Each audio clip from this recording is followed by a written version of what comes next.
Howdy, all you delicious people. I'm here to review Resident Evil Apocalypse. Or, for those of you that are to follow the video games, basically Resident Evil 3.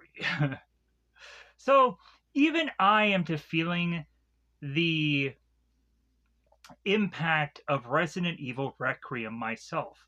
I had gone on to watch two different gameplays of Requiem, and I am to have gone on and watched quite a bit of just Resident Evil video games, as well as also done a little bit more research of the world. And so I was to just kind of go on and just not ignore my interest of Resident Evil and just want to go on and just want to watch this movie and find it to just be so action packed and so enjoyable.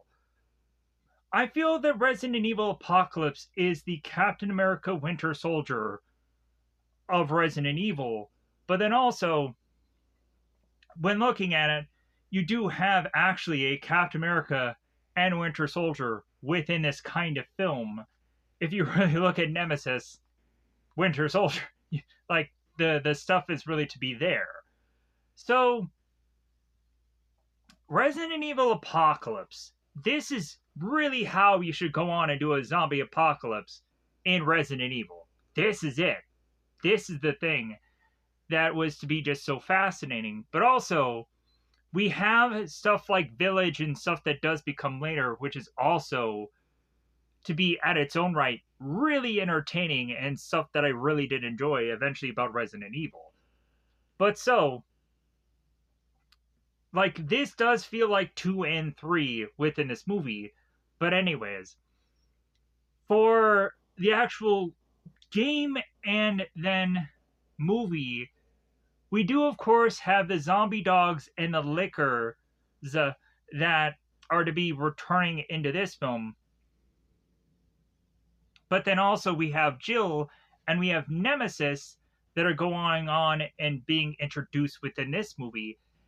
And Jill, of course, is to be the character that was to be introduced in the very first Resident Evil game, and then eventually is to be within 3 that faces off against Nemesis, the character that is to be like a very needy boyfriend that is to just be like, hey, you didn't call! Let's hang out!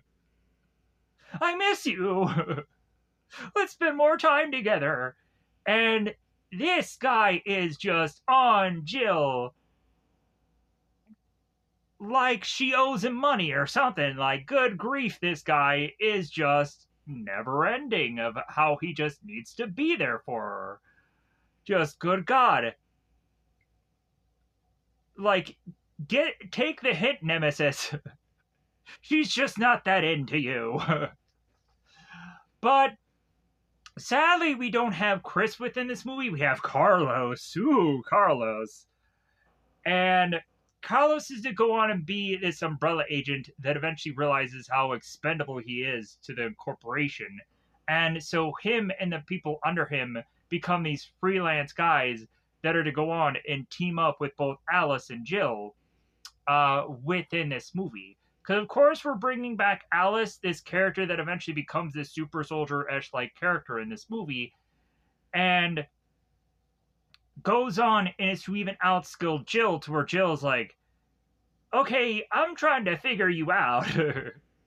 Because, yeah, I'm quite skilled, but you... There's something I just can't quite put my finger on. I have to pull out my Rubik's Cube of figuring you out. And, like, I've only gotten to X number of sides. So,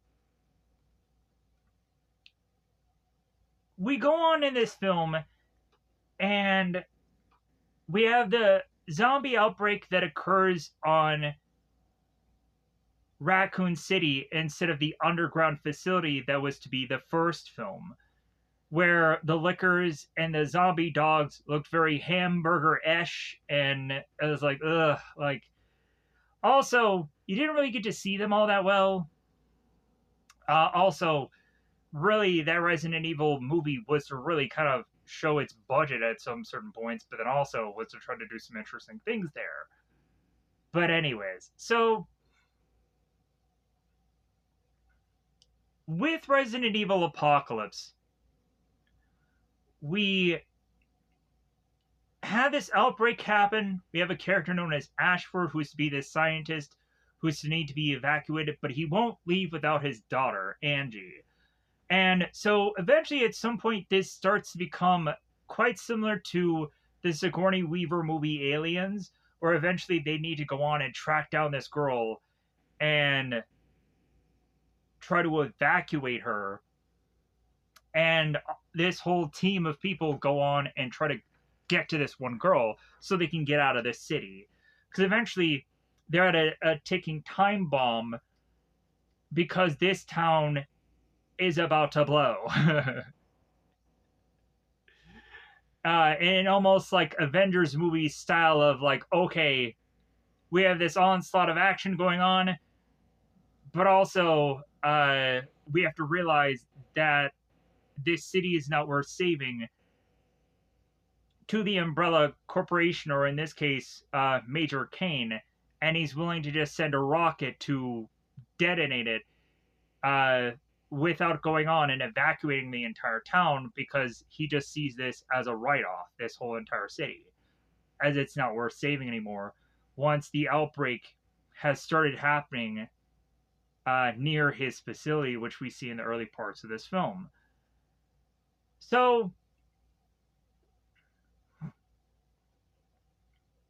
Jill goes on and eventually makes her way to these locations to try and survive, and then eventually conveniently makes her way into bumping into Alice, a person so much skilled where she takes out a liquor with a motorcycle. Like, this is basically Live Free or Die Hard, where they take out a helicopter with a car, and Justin Long turns to Bruce Willis like, "You just took out a helicopter with a car!" And Bruce Willis is like, "Well, I'm sorry, I was out of bullets." Like, that's basically Resident Evil as a nutshell to you. That, like, they don't try to really jump the shark, but also there's some reality just tilting things of questioning where we are to go on and be like, okay, wait a minute. But also, that was cool. Yeah.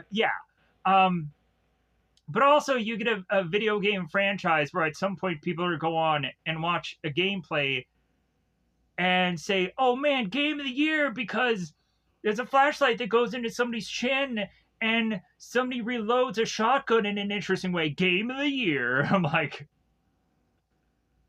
really? Like, was this story as good as the prior Resident Evil? Probably not. But if anything, like, I get it. People were to go on and really enjoy Resident Evil 2 and looking at Requiem. It is to just kind of bring back all these characters that you're to go on and like and enjoy and what have you. And eventually you just kind of have them all play out. And, like, yeah, I could see how impactful that game was. But then also, I'm just like, this story, though. I really liked the last games. Just overall things of which that was going on with it. I like that whole chainsaw thing in the early part of the game. That was really cool. But yeah, like, just the overall story, I was like, I can take it or leave it. Yeah. So, but anyways, back onto this film. So, we make our way into Jill and Peyton and Alice going through Raccoon City, eventually focusing upon this girl, and eventually Nemesis makes his way onto the playing field. But in the early parts of it, taking out some Star Agents to really push of how much of a skill level Nemesis has, but then going on to the actual tippy toppy of threat, which is to be Alice and be the moment we've all been waiting for within this movie, as well as also Major Kane is saying, like, yeah, this is the moment we've all been waiting for, folks. Gird your loins and what have you. So we have Alice, we have Nemesis that fight it out here, and eventually there is to be a separation of the two. But by then, of course, the third act, they have to reunite again because Alice has to go on and fight Nemesis one last time to eventually recognize that this Nemesis is to be a past person of knowing, which is to have been Matt. And having Alice realize that she cannot go on and take down Nemesis because of how much this is to actually also be Matt also. And eventually, once the two of them come to that realization, eventually Nemesis even goes on and helps out Alice. And eventually it becomes what is left of the focus of this film, which is to realize who the real bad guy within this movie is, who is to be Major Kane, and how he has to go on and be poetically killed off here. And to have these people desperately try to evacuate, which is to really just leave them, into Alice again being experimented on in a very much like Wolverine Weapon X origin movie style, to eventually hope to wipe her memory and eventually play us out of this movie and give us something to just overall find as migrating to be a very epic, just a very, again, Captain America Winter Soldier level of just fascinating film, and I really do enjoy it. Currently, I believe that this movie is supposedly available on Amazon, but I don't know if it's like a rent or buy thing. So, if anything, I will also give you a way you can watch this movie for absolutely free. There is an app called Zelifonic, Zelivonic. You can download this app through a mobile device, a phone, a tablet, or an iPad. I would recommend the last two because it would just be in a much more bigger screen. But regardless of your financial way of life, if you have a phone, you can download this app. I had gone on to eventually just push on to another app that was available on Zelifonic, so I'm not quite sure if it's eventually going to take you there or eventually just have you just go to Zelifonic. I'm not sure at this point. But either way, like, I would come back to using still Zelifonic and be able to watch a number of things on there. So I'd recommend that app. You could also go on it through probably a Google search and search an app called Klede Plus, Klede Plus. I would say Google it on the Google Play Store, but I just don't think that it shows up right away. So you might have to like Google search that, or also just go to Zelifonic and eventually just watch the movie there. Any other apps I could probably recommend to you if that first one doesn't work out, because eventually I'll help and give people ways of which to watch this movie for absolutely free. So with that said, let's push on here and get to the full-on breakdown, the spoilers, and everything in between, of which that are to be possible commentary on me, or just me recounting the film, because that is to be the way in which that I go on and I tend to do things. I just tend to enjoy it, the whole breakdown, as well as also, while breaking down this film, I can go on and just have these little anecdotes that might just be weird and goofy and fun. So, with that said, some of the things that just kind of jump out at me, that I don't know if I've quite mentioned already. Some of the action stuff is very quick to cut through. Like, there are some fights where I'm just like, man, this is really sloppy. You can't tell that they're fighting at all at some points. And then there is also to really just be like some fun stuff where there's like knife throwing, Jill going through the police station gunning the zombies down as if it's nothing. we have Carlos just flying off the helicopter through this rope to eventually just have the helicopter just drop anyways. But I get the urgency. Uh, just so much of this movie is like we have LJ that's kind of just driving through the town and eventually seeing these strippers or hookers, and all they're wearing is just their panties, and he's like, "Oh, I'll pay $5 for that." And he has customizable gold guns, which I'm like, what is this, like Face Off? Yeah. We just have these goofy, lavish visuals that are just be a bit of fun, and why do they have to be nothing more than that? So, yeah, I enjoyed this piece. Let me know in the comments below what is to be your favorite Resident Evil film. What is to be your possible favorite Resident Evil game?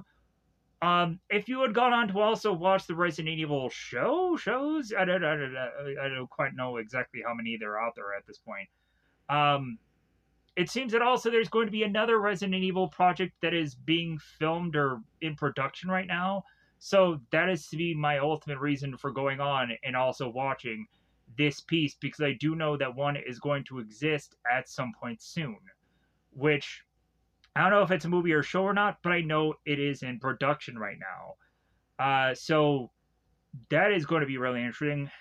And plus, also, no wonder why Requiem had to be like the most impactful thing that it could possibly be, because they're also going to go on and do yet another project to be through different media, but then following that up. And it makes a lot of sense. So, with that said, let's go on and let's get into spoiler time. Spoiler time. It's about that time I'm going to spoil this movie. Let me know in the comments below what is to be your favorite, also zombie apocalypse movie, show, what have you. Because maybe Resident Evil is possibly one of those. If anything, I'm not trying to goat out comments. I'm just saying, hey, let me know what is to be your favorite zombie apocalypse thing. Maybe it hasn't been something that I've been reviewing upon here, and maybe it might be something I might look into. There is quite a bit of content that I'm churning out right now. I have a whole huge list of stuff, and it's getting bigger. And I am to, of course, go on and next cover more Power Ranger stuff, because I do finally have that shirt that I've been waiting for that had arrived yesterday. Like, after I've gone on to completely finish off this whole entire project and decide to review it as soon as I could have gotten up today. So, with that said, eventually next, right after this, is for me to get into more Power Rangers. After that, I have a lot more anime and stuff to still cover. I am also so very tempted to want to go on and get into eventually some live action stuff. And there is to be a good chunk of things that I have found very much recently. As well, also, I'm very happy that certain projects are seeing some love or just seeing people's interest, and I'm grateful about that. Because really, I'm to go on and like, okay, so at least finally I'm going on and doing something good. Maybe not something as big as stuff that I've done before, but at least something that people are actually legitimately interested in. So I'm grateful for that. I'm hoping I can go on and find people, if not new, but just find people that have already been on the channel and find whatever I'm putting out actually interesting.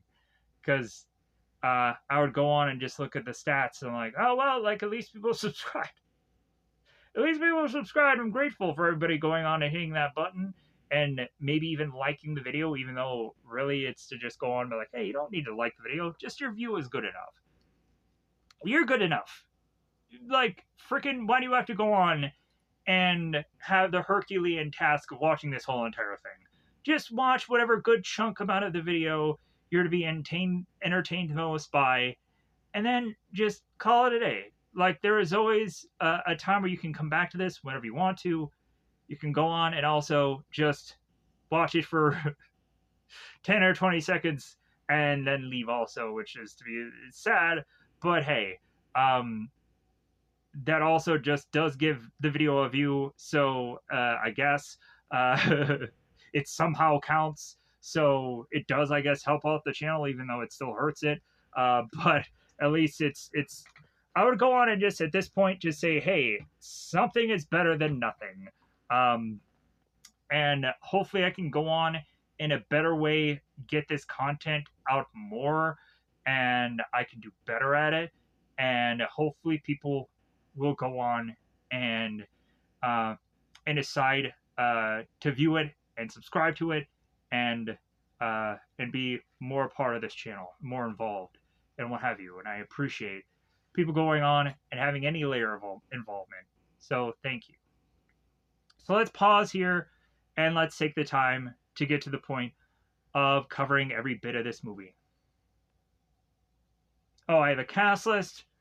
I have seemingly Cliff Note breakdowns of all this, so we'll get into that. Alright, spoilers.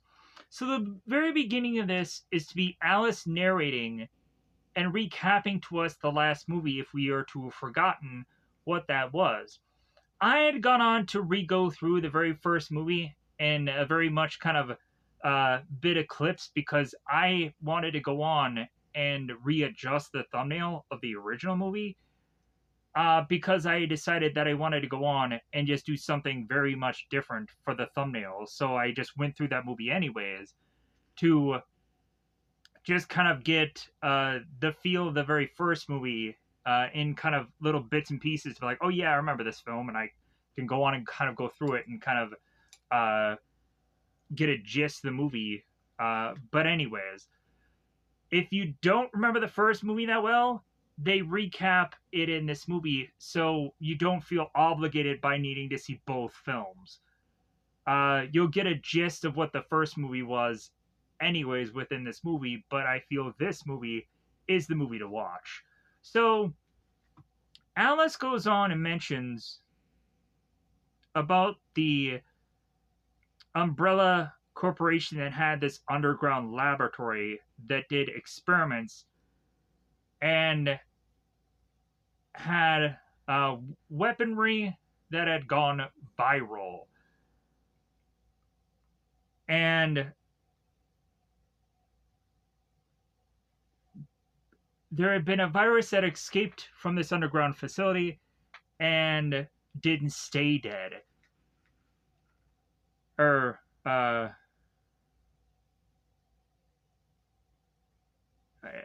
Anyways, so I was trying to think of did I say something wrong there? So Alice goes on to mention how eventually her and the only last survivor was a person named Matt, and that the two of them eventually had been captured and obtained by these hazmated people from the Umbrella Corporation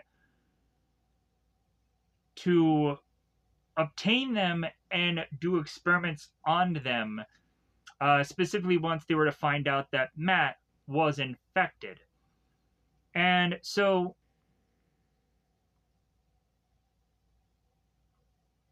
and the people also going on and experimenting this or experimenting and being a part of this was not only the Umbrella Corporation but also a group called the Hive. So now we cut to the Channel 7 Raccoon News. We have a weatherwoman by the name of Terry who will come to find is to be this reporter that has had this camcorder hoping to cover all of these events, hoping that she'll win an Emmy out of all this, which eventually I hope that she lives long enough to be able to get that award, right?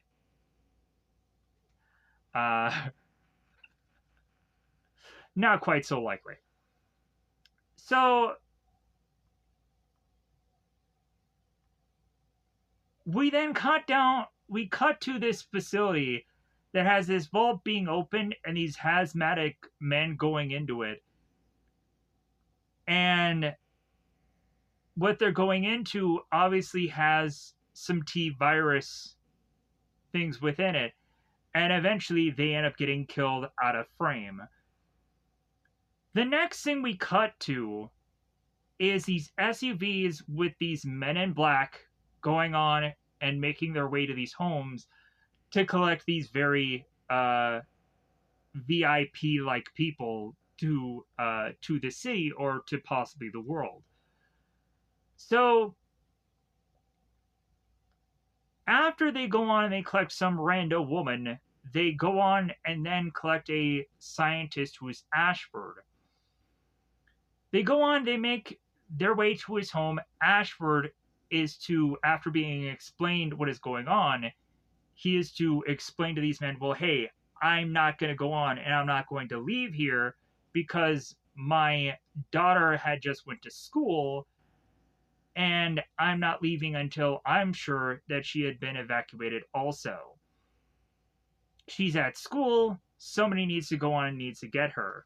And the guys go on and explain, hey, yeah, it's fine. We're already going on and sending somebody out there to collect her as well. So we cut to Angie. She's in school and eventually is to have these men come for her. Angie goes in this SUV to be driven off, to be evacuated. All of a sudden, this SUV ends up getting hit by this truck. A car accident happens. And eventually, this leaves Angie to just be left out in the streets to need to figure out how to make her way back to her father. So now we cut to 13 hours later. We have Jill that is going on and listening to her radio, and it seems that Jill is to have been a person that had been in hot water and is going on and having a bit of leave of absence from being a police officer. But since this outbreak is to go on and occur, this leaves her to want to go on and make her way back to the station anyways. Jill goes on and makes her way into the Raccoon City police station, where there seems to be a number of cops that are starting to arrest zombies because they don't know any better. So Jill comes in, gun drawn, and just starts blasting away at the infected. And one of the officers goes on and tells Jill to hold her fire. And Jill just goes on to explain to this officer, hey, they're all infected. Who cares? They're all dead.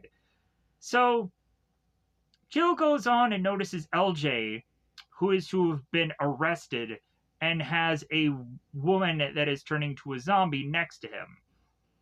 Jill goes on, looks at the woman next to LJ, whips out her pistol, fires, and goes on to tell LJ, hey, you should be getting out of town. If anything, I'll go on and I'll be doing the same. The next thing we cut to is the Umbrella Corporation. And it seems that they are shutting down Project Alice.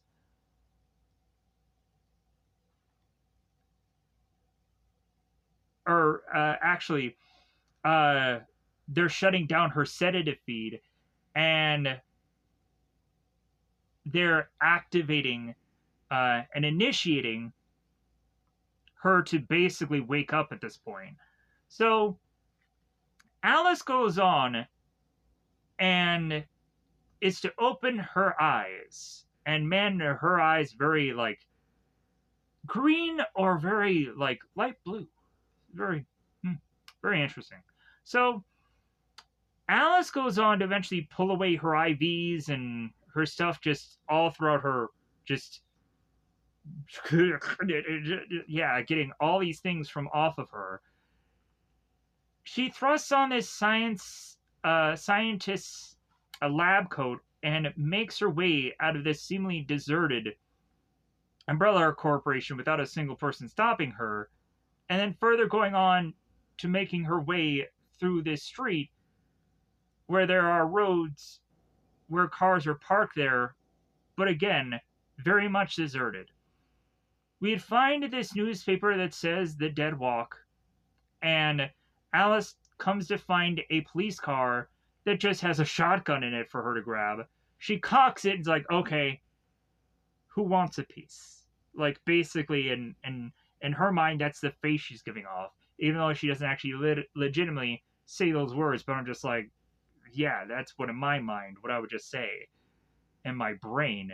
So the next thing we cut to is everybody in the town evacuating, trying to make their way to this base, this quarantine base, hoping that they will open the doors so people can go on and quarantine and have salvation, because the unsureness of what is to be this outbreak, of possibly having people become zombies themselves.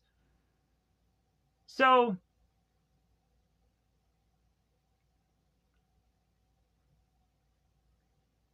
we then have Major Kane that is to go on and be checking up on things, making his way to this kind of this balcony, or this kind of this looking over everybody area, and eventually we cut to the Umbrella Corporation agents. We have Carlos, we have Nikolai, we have Yuri, that are to be the guys that are to be having names and focused on here in this helicopter. So as they're flying by,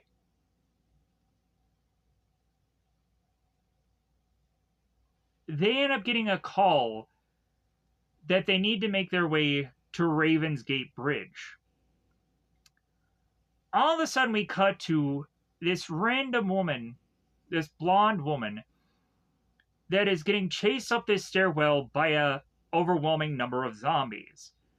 As she's going on and she's making her way up this stairwell, the zombies are seemingly soon behind her. As I probably already narrated that, but I'm re-explaining that. I apologize. This blonde goes on and finds her way all the way to the rooftop, and is to need to go on and put in a combination to open a door to get onto the rooftop. This girl continues to try to put in this combination, and it's entered incorrectly. By the time that the girl does go on and does get the combination to the door open, it's too late because the zombies are all around her and they nibble on her arm. They get a good chunk. So the blonde goes on and makes her way to the rooftop where she's running away from the zombies. As the helicopter of the Umbrella Corporation men are flying by, Carlos notices the woman on the rooftop, realizing that she's in jeopardy, goes on and demands the helicopter operator to bring the helicopter down so they can save this woman. It seems that they are to not go on and want to adhere to that order, because like, hey man, we got our orders to the bridge. And Carlos is like, no, I'm gonna help out this girl. She's in jeopardy. So Carlos goes on and has Nikolai rope him, so that way he can fall down to help this girl out. Nikolai has to go on and like jerk the rope at a very specific time, and it becomes like this last minute, like, oh yeah, like let's make sure that we, or otherwise he's gonna fall to his death. So Carlos goes on and goes flying out of this chopper and thrusts out his guns and fires away at all these zombies on his way down, which was so cool. But then also just like, huh? I was like, well, yeah, I can get it to where Carlos is firing away at all these zombies, so that way by the time that he is to be impactfully superhero landing himself down, he can take a second to kind of deal with the impact of that fall, but then also is to have all these zombies be mostly taken out by the time he gets to this woman. So that is kind of clever here. So Carlos gets to the blonde woman and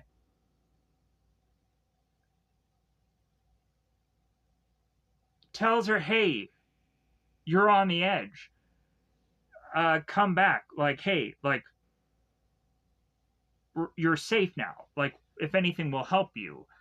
And the blonde woman tells him it's too late. And she shows him that she's been bitten. The girl takes a swan dive the hard way down this roof. And we see her body splat. We now, since that has been resolved, need to cut to Jill. Jill is making her way near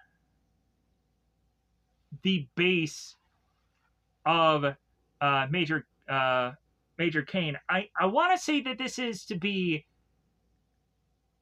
a Umbrella Corporation facility, but to me, like, I didn't see any markers or anything that is to tell me what this base actually is. So I wasn't exactly sure.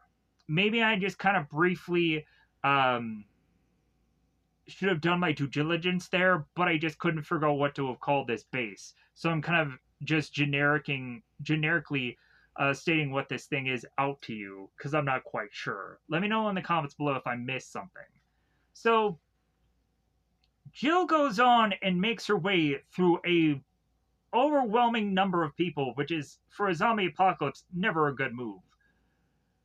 And Jill is thrusting through people, and then all of a sudden is to be face to face with a familiar face, who is Peyton. Peyton goes on, sees Jill. Oh yeah, Jill, hey yeah. How about we catch up? How about we have a coffee? How about... No. Peyton is to meet up with Jill, like, oh hey, yeah, I'm glad you're here. We could use the help. So, all of a sudden, a guy is assuming a seizure and fall to the ground. Peyton, not knowing exactly what is going on, is just wanting to be helpful, and eventually he'll regret that decision, because eventually Peyton will go on and try to help this man, to eventually have this man help him with Peyton's leg to take a good chunk out of it.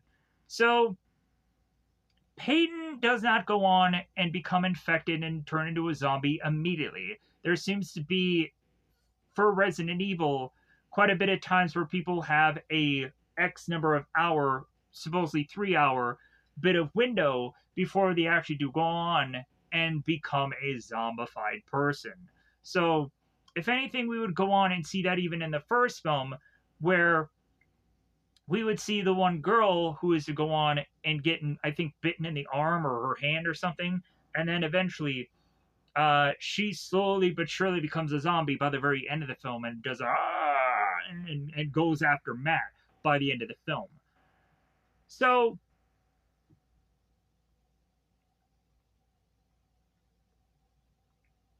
as soon as Major Kane realizes that one infection is to turn into 2, Major Kane is to write off this town and explain to them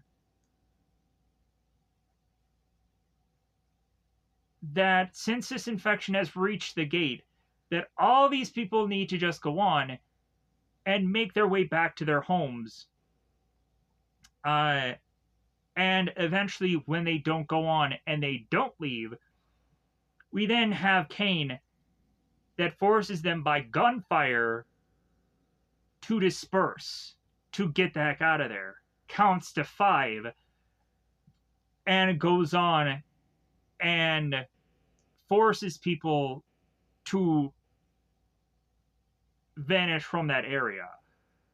So, here's where we go on to have both Peyton, both Jill, and then Terry meet up within this group because Terry is going on and doing this report. So eventually we'll come to find that she doesn't have a cameraman. She just takes his camcorder and just records things herself, hoping that at some point she'll have an enemy. Enemy? God dang it. Emmy. But I don't know if I've already kind of said that already, so my apologies if I'm repeating myself. So now we cut back to the Umbrella agents. We cut back to Carlos, Nikolai, and Yuri. They're going on and battling it out in the town. We just see a larger bit of zombie horde that is to now take up a whole entire alleyway, and it just looks like this is to be a war that these people are just not winning at this point. We see the carnage. We have these SWAT members that are coming out. We see grenades that are being tossed. The onslaught of all this is to just be incredible. So now we have Major Kane going on and meeting up with Ashford, and Ashford is going on and getting the heck out, Major Kane is going on and getting the heck out of there. But Ashford is to just kind of be stuck in his ways of like, well, I'm not leaving because, like I had told you, my daughter is not here yet. And Major Kane is to mention, like, well, I'm sorry, but they just, for some reason, could not go on and get your daughter out. So, I'm sorry, there's nothing more we could do. So, Ashford makes his way to his computer in his tent. He goes on to find out that his access is denied, and so he goes on and figures out a way to put in codes and eventually get access. So Ashford himself is going on to possibly be using satellites or anything that he can to try and track down his own daughter, Angie, trying to figure out within the town if he can go on and use camera feeds within the town, or to use anything at his disposal to try to track this girl down. Going through some CCTV feeds, of course, anything that he can get. The more and more that he tries to search within this computer, eventually we would just have Ashford that is also just searching for anybody that is still within this town that he can probably go on and use as a resource to help find his daughter. So we cut to Alice here. Alice, still in her scientist trench coat or lab coat, is to go on and make her way to a surplus store, and Alice makes her way to this glass displayer that is to have all these guns, and she starts to pick through them, the ones that she likes the most. She goes on and finds an orange tank top. Eventually, I am to go on to look at Alice and just being like, yeah, whatever she's wearing is not strategically for a zombie apocalypse. But also, this girl is to be like a super soldier character, so I guess it really doesn't matter. But we have this character that is not going on and finding like body armor, bulletproof vest. No. This girl goes on and she puts on a tank top, and then she goes on and she puts on this like fishnet like shirt, and then she is to just have all these like things to just hold all her guns, which is just like just the logic. But if anything, Alice is very well armed. Like this girl to the teeth. She has all these guns, and she's like Neo from the Matrix. That's how like just well armed it seems that she is. Even though she's just coming from this army surplus store or this surplus store, whatever it really is. So Alice, after getting all this stuff together, eventually she falls to the ground because this infection is getting to her, and we start to see things ripple from her through her arms. And then Alice is to remember about what had happened to her, how she had been grabbed by these hazmated men, as well as also Matt did, and how they had been experimented on. Brief flashes go on here where Alice is to be experimented on, having people talk about upping up the dosage, forcing people to just do whatever, because if anything, hoping that this experiment is going to work. And if not, then for Alice, she's just to be like someone that they don't necessarily have to have real care about, anyways, right?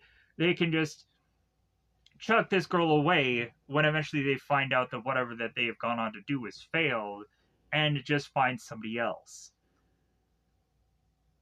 So we're now back with Ashford. Ashford is at his computer and is to find there are people located at the Ravenous Gate Church.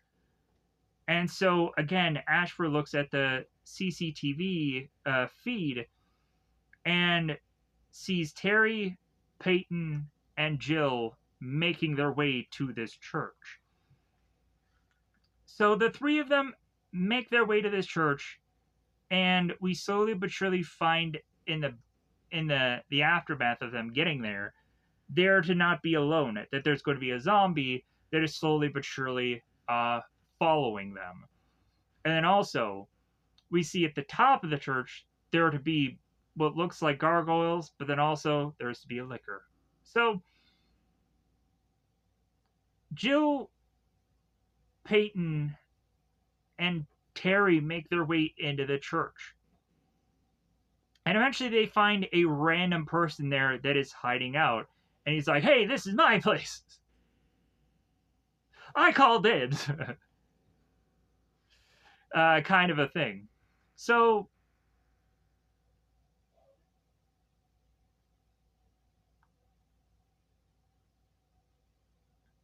there's a bit of worry of like man, right now with everything's going on, you can easily get killed here, or you can easily get yourself shot here. So even in a church. So Terry goes on and starts talking to Jill. It's like, hey, I know you. Like, I covered a case of yours some time ago, and you had gotten suspended. So, yeah, Terry had gone on to be in some hot water. She's, of course, like the traditional cop that is to be on the edge, or is to be a cop that is to kind of be having some disciplinary actions. So, she, of course, to be going on and being off the force temporarily, but she's a cop on the edge. She can do whatever she wants. Uh, so Terry is to explain who she is and that she's a reporter. And Jill's like, well, yeah, I know who you are. And Terry's like, oh, a fan. And Jill's like, I don't really give a shit about you. And Terry's like, oh, okay. So Peyton explains who he is, and then Terry is to explain why she used to have this camera out. So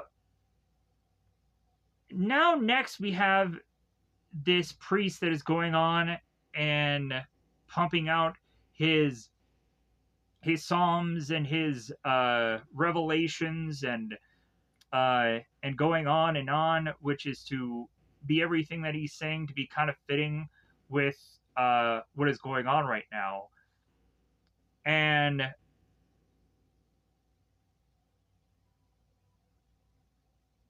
they kind of bravo him like, yeah, what a nice speech. So all of a sudden, there is to be a sound going on in the background, and both Peyton and Jill are curious what exactly that is. The priest is to be like, "Oh no, it's nothing," but Jill's like, "No, like I'm gonna go on and I'm gonna investigate and see what that was." So Jill starts to make her way through the church with her sifting through the shadows and uh, trying to cut every corner to make sure that that she is to go on and kind of be prepared of what could be ahead of her. Jill goes on to make her way into this room that there is to be a woman with inside this room, which we'll find tied to a chair. Jill will ask if this person is all right, and eventually the priest goes on and surprises her. And eventually Jill will come to find out the closer and closer that she gets this woman, that this woman is to be the priestess' sister, and the sister had become infected, and the priest had gone on to decide to start feeding this this woman body parts, and Jill is to be sickened by that. So at one point, the zombie sister does get free and attack the priest, which is to lead to Jill to need to fire away at these people and then make her way back to both Peyton and Terry to just be like, well, like I'll just get back to my people because like I guess the threat is over with. So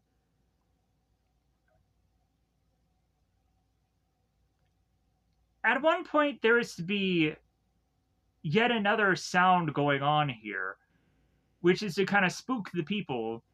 Terry decides that she wants to go and leave the church, and as she does, she opens this door to find that there's a number of zombies outside the door, forcing then Peyton and the random redheaded guy that is to have called the church dibs, forcing them to hold this door back closed and put a cross to try and have the door to be kind of braced here so that way these zombies won't come in. So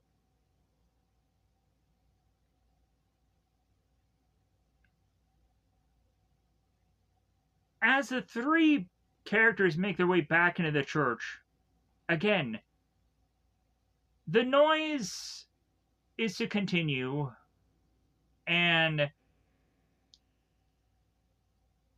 this time around they are to start to look up because there seems to be nowhere else to look. We would come to find that as humans we tend to don't look up until it's the only last option. And also gamers don't look up either. I guess that is to be the thing that gamers don't seem to do, even to the point to where Lord Minion 77 in his recent gameplay, to the second of this recording, is to have also be bringing that up, that gamers don't look up. So he will look up because no one else seems to do that. So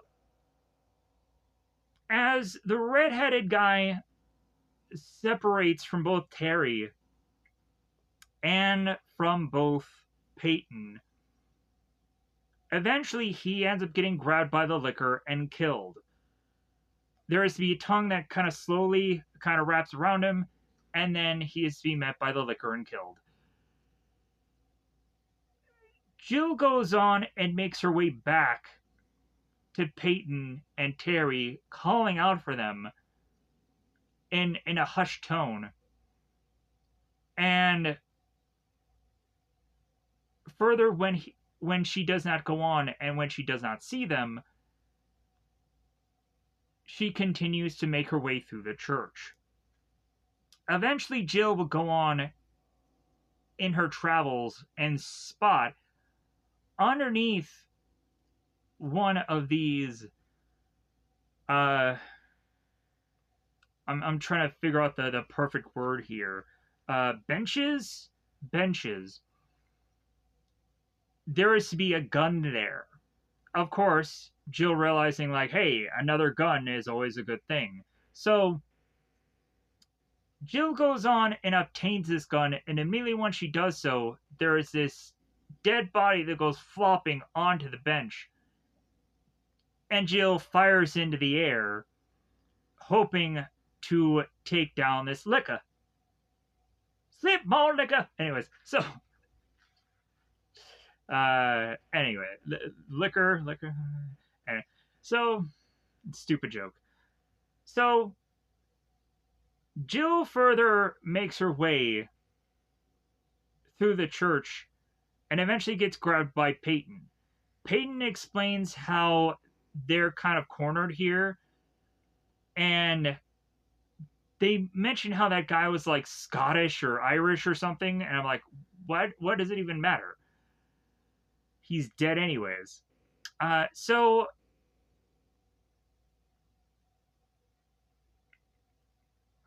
Jill goes back out, and they realize that they need to face off against the Lickers here. But eventually Jill is to also explain to Peyton how they're starting to run out of ammo. And by the time that the three of them are all together side by side, they all turn all together to find that a Licker is to have dropped down, is to be opening its mouth at them. And all of a sudden, conveniently, we have a motorcycle that has Alice in it that has thrusted her way through this window. Makes no sense, but she's bursting. So much about this right now makes absolutely donut holes worth of sense. Donut holes. Big, huge, massive donkey donut holes worth of sense. Donkey donut hole? Yeah, that makes no sense. But that's what I wanted to say there. So Alice comes bursting through this window. I hope she severely cut herself all over the place. Bursts through this window, takes off her helmet, and flips from off the motorcycle, shells out bullets going into the Licker, and has the motorcycle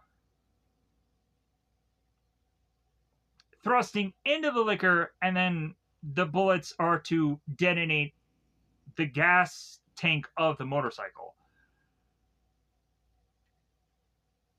Alice then goes on to eventually find another Licker, and Alice goes on and is to see these chains that are holding up this cross. Alice fires upon the chains, and conveniently the Licker makes its way right above the cross, and as the chains break, the cross falls onto the Licker, which is severely convenient, but doesn't absolutely kill this Licker off. Alice does go on, take her gun to the Licker's head, and then make sure that it's dead afterwards. So we find yet another Licker that tries to attack Alice, and Alice takes out her shotgun, fires off a round, and then goes back to take out the other Licker that was underneath this cross. So Jill is to go on and ask Alice, who the f are you? So now we cut to LJ. LJ is in a car making his way through the town, and he is all of a sudden noticing a zombie that's on the road. And instead of trying to avoid it, he is on purpose trying to hit it. which is hilarious. He goes on and he hits the zombie. It's like 10 points. All right. So, GTA motherfucker. So, LJ goes on and he sees off to the side two women that are to be only in their panties and nothing else. And he's mentioned how at some point he'll pay $5 for them, but nothing more. And then, as LJ is distracted with these topless women, he goes on to crash his car, eventually getting out of it to realize that the topless women who are zombified are chasing after him, so he needs to get out of Dodge. So the next thing we see is making our way back to the Umbrella Corporation and the onslaught of where Raccoon City has just had cars aflame and has just become a wasteland of sorts. The Umbrella Corporation freelance guys, eventually, when they become expendable, are to eventually make their way through dark alleys, firing upon these zombies. At some point, a zombie is to jump onto Yuri, attack him, bite him, and Carlos is to toss a dagger upon the zombie's head to kill him. Carlos asks Yuri if he's okay. Yuri says he's been bitten.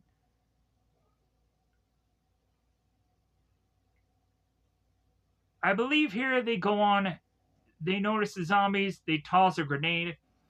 They use a piece of wood to protect themselves. So now we see just a horde of zombies all making their way through that bit of town and kind of fill up the area, to realize that, like, the Umbrella Corporation, as well as also any number of authority here, has not made much of an impact to really cut down on these zombies. That there's still an overwhelming number of them. So now the Umbrella Corporation agents are to be forced to pull back now and try to save their ammo. So they're hoping at this point that they're going to get an evacuation because there's not much else that they can do. They're overwhelmed, and they're also going to soon realize that they're going to run out of ammo. So, and we have Ashford that is watching the CCTV feed of all this at this Park Street. Man, it's very convenient that we go on and we have so much of these security cameras and all this this coverage stuff. Isn't that kind of convenient? We also see a Raccoon City police officer's helmet that a zombie is kind of glaring through, which is kind of a fun visual. So, Alice, Terry, Jill, and Peyton are now all making the worst possible decision that they can go on and make, which is to be walking through a graveyard of all places. I'm sorry, in a zombie apocalypse, there is to go on and be a number of places that are to probably be very dumb to go on and go to. But a graveyard, I think, has to be numero uno upon my list. And they themselves even go on and mention how stupid this idea is, that they're making their way through a graveyard. But Alice doesn't care. She's like, well, hey, like, we're just kind of cutting through here, and so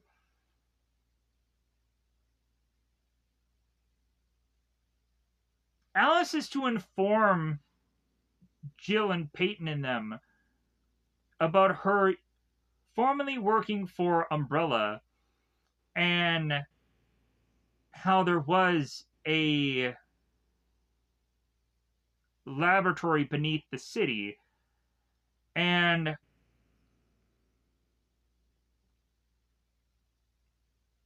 Alice also notices that Peyton is wounded.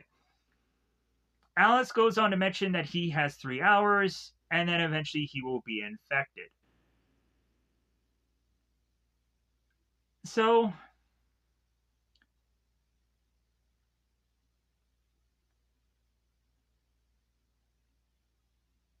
now we have all the zombie graves that are being unsheathed here, being having these zombies make their way out of, and we start to get these zombies that are all going on and attacking upon these people, as if this is almost like the Michael Jackson music video Thriller. So, as well as any number of zombie apocalypse things we've ever seen in our lives, or eventually there is a graveyard located there. So instead of overwhelmingly using more of their ammo here, we see more of combat that's going on. Jill and Alice are breaking necks, and Alice is using more of her roundhouse kicks or her impactful kicks to take down more of these zombies. Even going on and doing like clotheslines and just kind of backhand swing of things and so on and so forth. We even have one of the zombies' heads that has like maggots crawling over it, and he has his head resting on a grave that says "Rest in Peace." So now we have Major Kane back at his facility, and the Nemesis program is now being activated. So, yeah, this seems to be a very smart idea to now have Nemesis go out onto the field to see how this experiment will benefit them and how skilled this character can go up against these lavish threats. But then also, Nemesis could be a way to kind of thin out the zombie apocalypse if this was to really been this corporation's strategy. So, Nemesis opens its eye and awakens here. And so now we cut back to the Umbrella Corporation agents. They're trying to go on and they're trying to radio anybody. No one's really answering. Nobody's really responding. And so Nikolai is telling Carlos how bleak and how bad this really is. About how there was never a chance for them to be able to beat this, and how they were never really trained for an outbreak like this either. So, all of a sudden, the two of them are to see a helicopter off in the distance.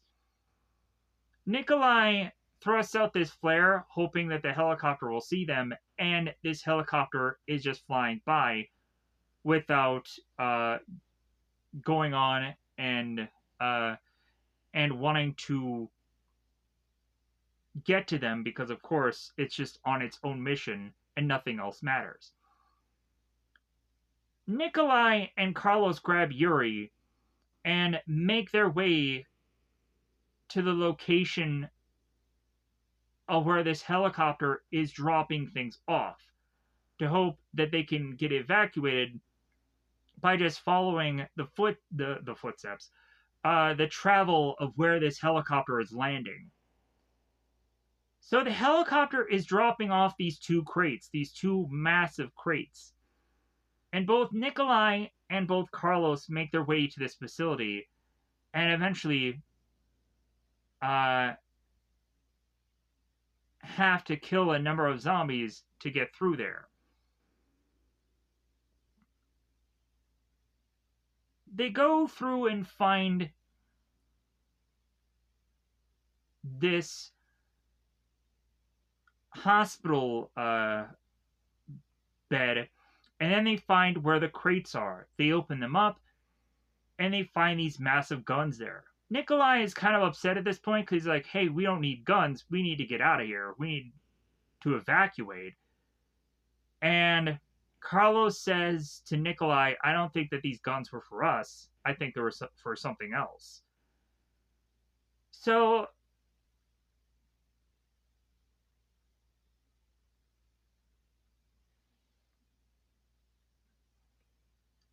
the next thing we cut to is this Westwood theater. And we have these zombies walking around, and this sniper is taking it out. LJ is making his way to this car, and there is to be this sniper that notices LJ. LJ thrusts out his hands, like, hey man, don't shoot. And so LJ thrusts his way into the theater, and the sniper is to take out a zombie near him, and he's like, hey man, appreciate it. So LJ gets into the theater to be surrounded by all these star agents that are thrusting their gun in his face, surrounding all around him. And LJ is to explain to them that he's not bitten, and eventually, as they go on and they hand him a shotgun, he's like, hey man, I have my own gold guns, please. So we now see Nemesis walking into frame here, and Nemesis has his own like Terminator visual screen that is to mention about how many threats he has. That there's 1 civilian and 12 star members.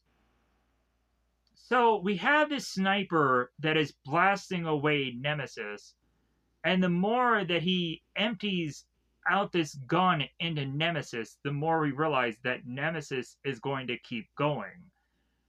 He's an unstoppable force. So Nemesis whips out this rocket launcher, like, just whips out this big, huge thing, fires away at the sniper, and takes him out. The star members are like, huh, what? So the star members all get out their positions of defensive measures. And so now we have Major Kane that is witnessing this feed, as well as also with this female scientist next to him. So they're going on like, okay, let's see how good Nemesis really is against all these star agents. So Nemesis goes on and takes his minigun and just blasts through the entire building. Just back and forth, just blast through them. And eventually says the word stars. Because we'll find that Nemesis is to go on and just hate stars. But also, Nemesis just tends to just be kind of a guy that is to not be a person that is to have an overwhelming vocabulary. We'll come to find in the video games. So, after Nemesis goes on and takes out every one of the star members by just blasting away with these miniguns at his arms, there is to be only LJ left. And Nemesis is assessing LJ, and he's a moderate threat. But then LJ drops his guns, and then there is no threat. So Nemesis just walks away, and LJ starts talking smack, like, yeah, man, I knew you were going to come for me. I know, you piece of like, and so LJ is to have survived where everyone around him is to now be dead. And so LJ is to say how badass he is and how he goes on and does this little strut and he's like, yeah, like I'm still alive, woo. So yeah, you go on, you do that, LJ. So now we cut back to Jill and Alice, Peyton, and Terry here. So here is where Jill goes on and is to talk to Alice and be like, hey, you know what, I'm pretty skilled, but if anything, like seeing you like fight these zombies back there, or the lickers and all these things that they've kind of combated here. Yeah, like I'm not quite understanding of your skill set. So if anything, like Jill's like, what are you on? And Alice says like, well, hey, you should definitely be thankful that you don't have the skills that I do. And Jill's like, well, what do you mean? Like, Alice is to mention how she's not exactly human anymore. And if anything, the further and further they walk, there's all of a sudden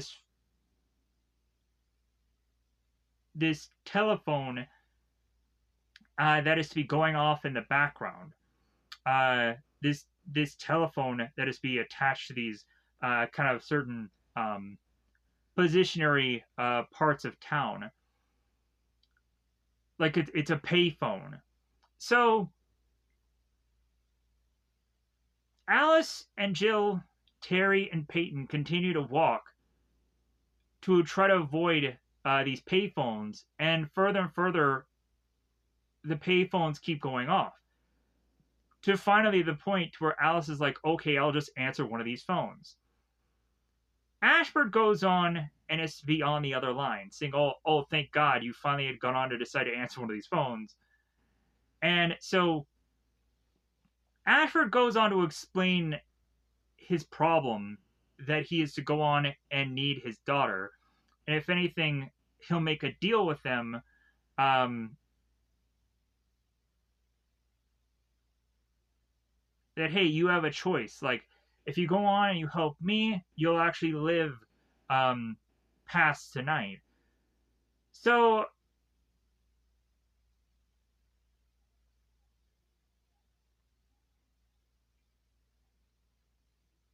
we now have each one of these characters, and they're all on this bus. Alice goes on to inform them right here in this bus about how there is going to be a bomb that is to be placed upon this town that is going to destroy it within X number of hours from now. And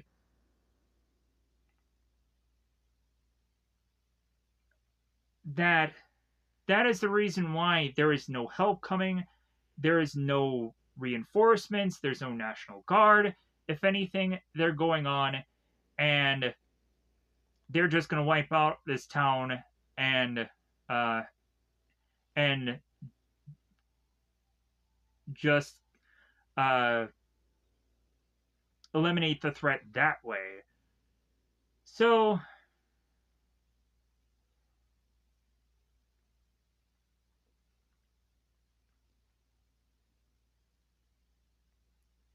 we push on here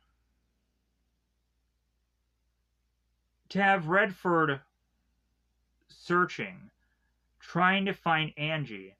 And eventually we have him get to a location, which is the Arklay Overpass.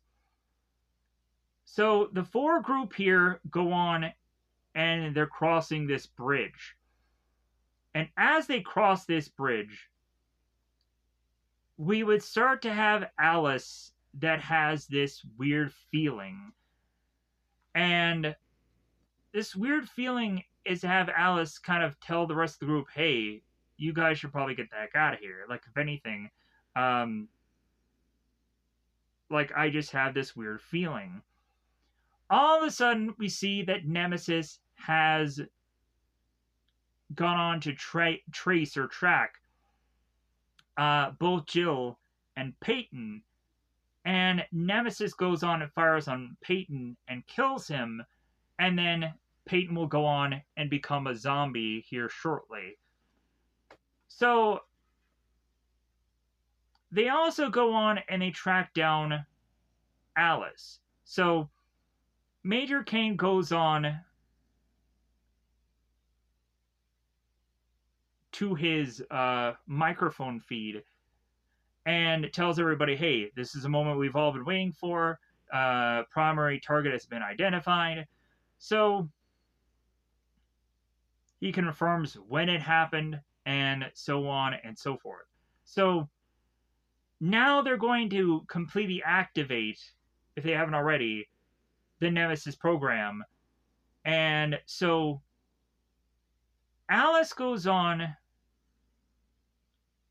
to jump from the bridge down to the ground to face off against Nemesis. But then eventually realize that Nemesis is to be too well armed, blasting away at his miniguns. All Alice is left to do is just to run away from him until his guns run out. Alice jumps from this bridge onto this cop car, and then eventually Nemesis uses this rocket launcher and explodes everything around Alice, and eventually Alice is to jump and avoid the blast. Nemesis jumps onto a cop car himself and then is to continue to follow Alice into this facility that she has made her way into. Alice bursts her way through this window and just starts to make her way through this facility. Nemesis breaks through this wall and continues to follow Alice through this hallway. Alice blasts through this wall as she fires her guns surrounding the very bottom of the wall. Does this baseball slide down to the opening, as well as also behind her blasts at Nemesis before falling into what eventually is to be this pipe. Eventually she falls into this massive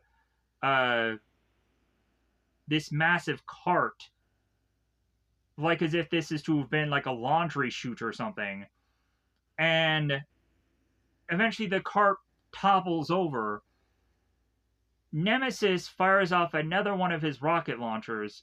It hits the ground and explodes.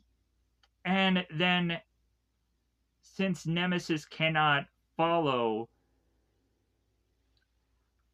Alice from where she's at, he, of course, is to realize that the area she had gone down to is just far too shallow for him to get through into this pipe himself. There is to be a notification that tells him he is to disengage her. So Alice finds one of her fingers is broken, and so she re-straightens it. Jill and Terry are now in this car, desperately trying to hotwire this car, hoping it'll start. And this is when Peyton attacks them. Jill thrusts Peyton away, not wanting to fire upon her friend, but realizes that she has to. She closes her eyes and fires upon her own friend, killing him. So now we cut to Carlos and Nikolai. The two of them are talking, and here's where they talk about how they now realize how expendable they are. And Carlos is to mention how he had gotten bitten. Luckily for Carlos, eventually he will go on and get an antivirus, and he will be cured, luckily for him. But yeah, like, isn't that just convenient for that character? Man, do they really just like Carlos for some strange reason? So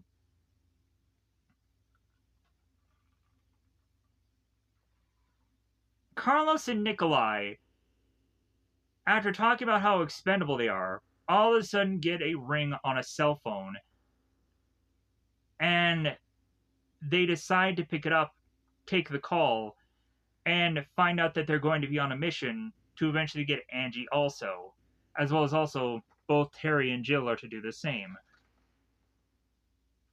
Terry and Jill are driving this truck, and eventually they bump into LJ. LJ gets into their truck, and they drive off.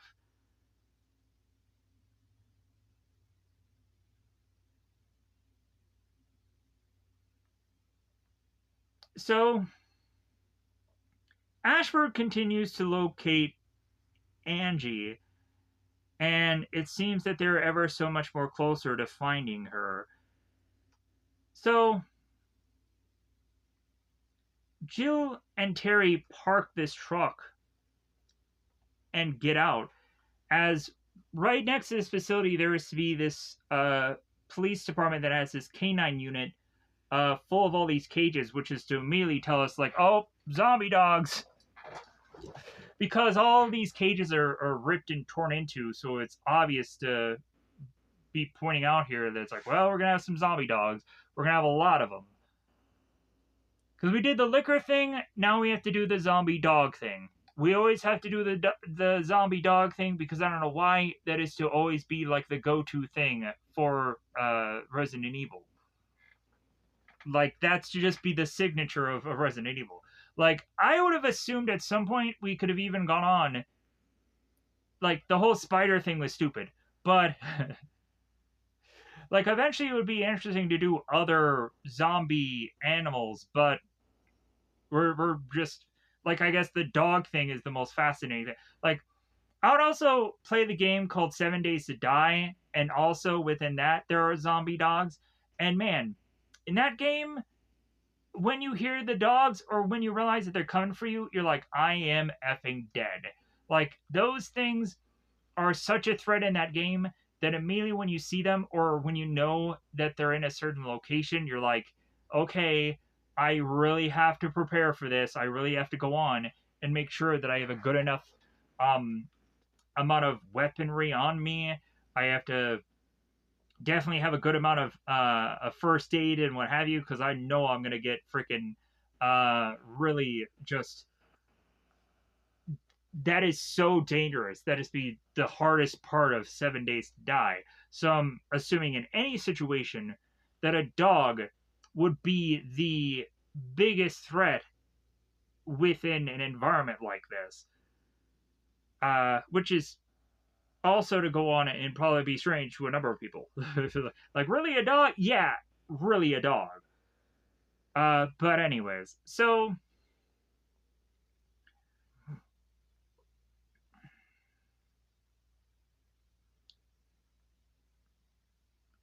as the three of these people make their way into this facility, Jill has to separate all three of them because they need to cover a big amount of ground to find where this girl is. So Jill has to give Angie this gun and explain to her how it works. So she tells her it's like all you need to do is point, pull, repeat. And definitely make sure that the thing is dead. So use as much bullets as you need to. But yeah, so because the reporter is to mention I haven't really used a gun before. So it is quite interesting when Terry is going through the building. She's consistently repeating to herself, point, pull, repeat, point, pull, repeat. Or she goes on and just kind of like really separates that dialogue, but she just keeps saying it to herself because I think she's just really scared at this point. And like, if anything, just kind of minimalistically getting to a point of like what limited amount of stuff she needs to just understand right now. Also, I would go on to realize once you are to become scared, if anything, your brain doesn't work that well. That's when I'm to start realizing within a scary movie that, and it does make sense for like if you're watching a scary film, like you're not really going on and having your brain fire off very well. You can get scared for the stupidest of things. I would go on and in one Jurassic Park movie get scared that that stairs were to have collapsed and fallen, but all the rest of the movie wasn't scared at all. I was scared about this dumbest part, and then I would justify to my parents, I'm like, well, yeah, I wasn't expecting the stairs to fall, but I was expecting there to be dinosaurs in this movie. Obviously, like I've seen so many of these films now, the dinosaur part is not to be the one thing that I can't expect from this film. So the whole stairs falling is an unexpected thing. Um, Kind of like when a movie actually scares you good because it comes from a place where you're not expecting it to scare you from, or doesn't give you a good enough time to prepare that the scare is happening. There's sometimes where you can go and watch a scary movie and you could see the scare coming from a million miles away. They build up to it, they give suspense, and it's just like, come on already. I know where it's going to come from. The wind up and the pitch. Yeah, that's the scare. But anyways, let's cut back to the film. So, but I just find that bit of dialogue just so fascinating to just break down how when people get scared, like they're not as intelligent. They're just so that was fascinating to me to just wow, like yeah, I guess the brain probably does work at a less bit of capacity when you're scared. Anyways, so LJ goes separately by himself through what looks like a science class or it looks like uh, either a science class or a place where there's just a lot of test tubes and all kinds of things. So LJ goes on and opens up this door to eventually have a skeleton fall out onto him. And so as LJ starts making jokes about this skeleton, like, oh, that was just you, ha ha ha, all of a sudden, then this zombie also comes out of the door, and Carlos fires upon it, like, hey, yeah, like, did you get the call too? Hey, yeah, you wanna team up? We're all gonna be working together here? Yeah, like so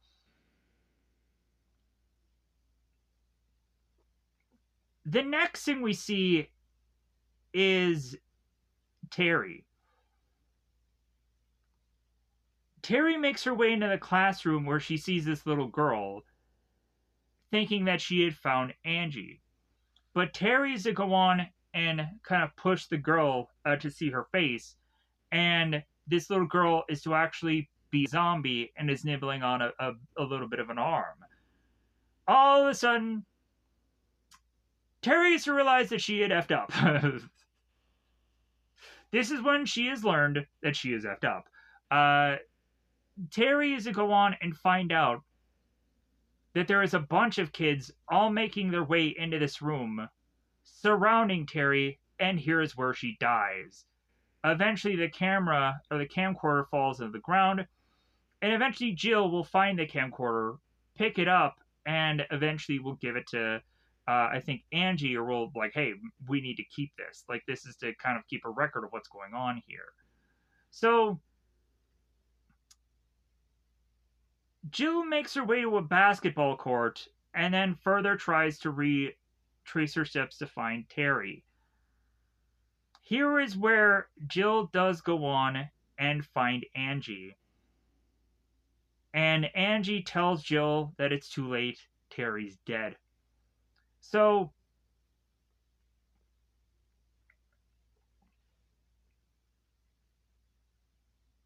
Jill goes on and asks, are you Angela?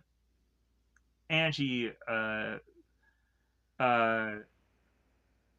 gives a good old yes.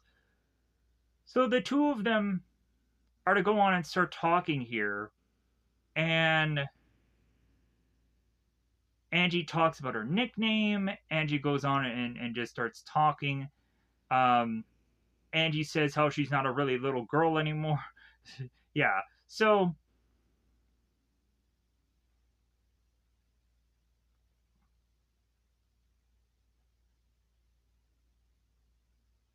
So Jill and Angie are to see that there are zombies in a room, and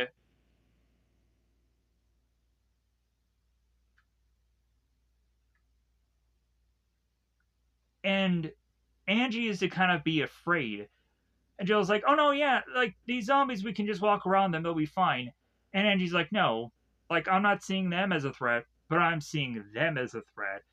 Jill goes on and notices that there is a zombie dog that eventually kind of pokes up its head and gets his teeth opened very wide and arr, arr. So the dog ends up coming very quickly and then jumps into Jill's direction. Jill fires upon the dog, and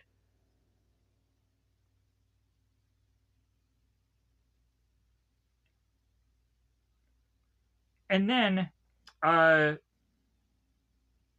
there's to be yet another dog.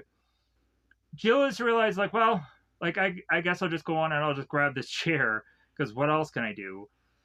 And Nikolai comes in, saves the day, blasts this dog, and then Nikolai just comes in like a badass and and it just starts firing away at all these zombies, and it's just treated like nothing, like, oh well, whatever. Like he's like had this really cool moment.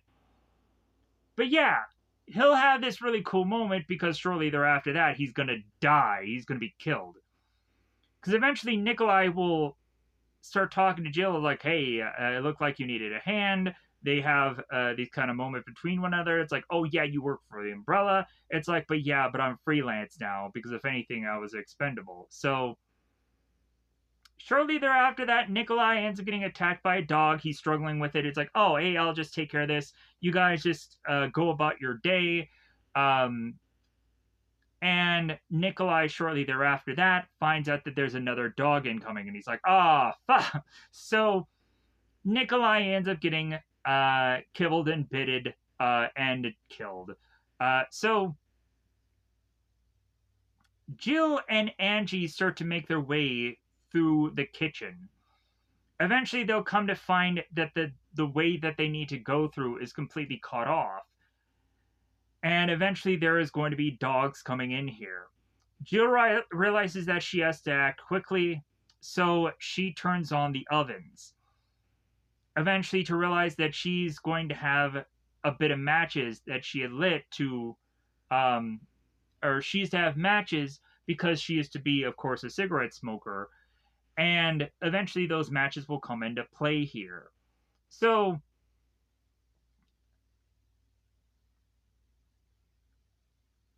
as Jill goes on to turn on these ovens to let the gas consume the room, there is to be a zombie that comes from behind Jill. Angie lets Jill know that there's a zombie. Jill snaps the neck of the zombie and is a look at Angie like, thanks for. So the zombie dog comes in here, and so now Jill has to go on and figure out a way to take out the dog. Jill finds this pot or this pan, smacks the dog, and then eventually, as they make their way out of the kitchen, Jill is to try to throw this match and chucks it, hoping that that'll be the thing that detonates this gas leak. And all of a sudden, we come to find that the match does not do anything. All of a sudden, the next thing we see, because convenient, is Alice is to have been smoking a cigarette. Alice seems to weirdly know what's going on. She must to be able to smell the gas leak or something. Alice goes on and takes her cigarette and flings it. And that is to be what is to detonate the gasoline. Alice goes on to take this this cloth shield and drape it around both Alice and both Angie at the same time to protect them as the explosion goes off. Jill thrusts it into a table. It's like, oh, hey, yeah, you guys know one another? Uh, Alice, immediately looking at Angie, knows she's infected. It seems like a scent or something that she can just sense on her. And so Alice goes on to mention that Angie is infected in a different way. And Alice will find out that Angie has a good amount of anti viral things in her backpack. They whip it out, and so Angie's like, okay, there's a cure here. So the next thing we see is Angie and her father kind of retracing some steps before this whole outbreak happened. And Angie says that her father is not a bad guy. And so the next thing we see is Carlos, LJ, Alice, Angie, and Joe reuniting here. Or in this case, for Carlos, having him meet up with these people. And so they let Carlos know that Nikolai is dead. He can see his body off in the distance. And Alice finds out that Carlos is to have been bitten and he's starting to cough. LJ was to not know that this guy was infected. And LJ is like, man, you should have told me. Because I was walking right with you. You could have turned at any time. So Alice goes on and like, well, hey, since you're infected, it's your lucky day. I'm gonna go on and I'm gonna give you the antivirus, and we're gonna get the heck out of here. So Alice goes to the phone and calls Ashford. Ashford informs them that there's a helicopter making their way there. It's 47 minutes out. So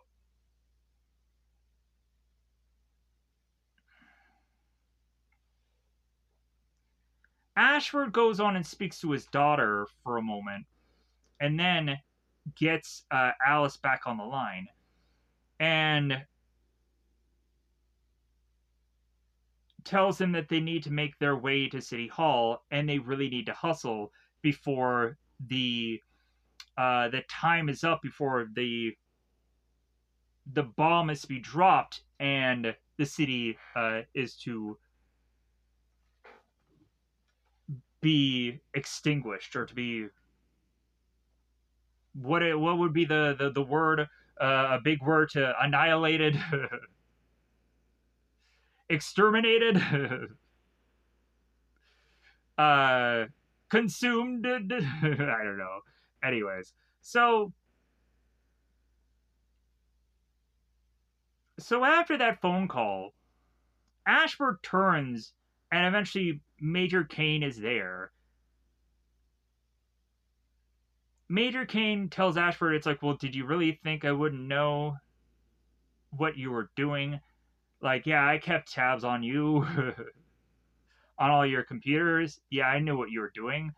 So, because this is all coming to a head because Ashford is going to find out that he is going to be used by Major Kane to get to this evacuation point so he can be face to face with Alice with Nemesis there, so he can see Nemesis in action facing off against Alice for this whole confrontation.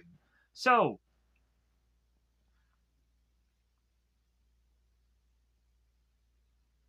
Alice goes on to talk to Carlos about the antivirus and explains things. How it's going on and having dead cells be brought back to life. That's how it supposedly works. So, also explaining how Angie and how both Alice's to be their own kind of infected, and how they're to be more mutants. So, and how Alice is not to be contagious. So, anyways,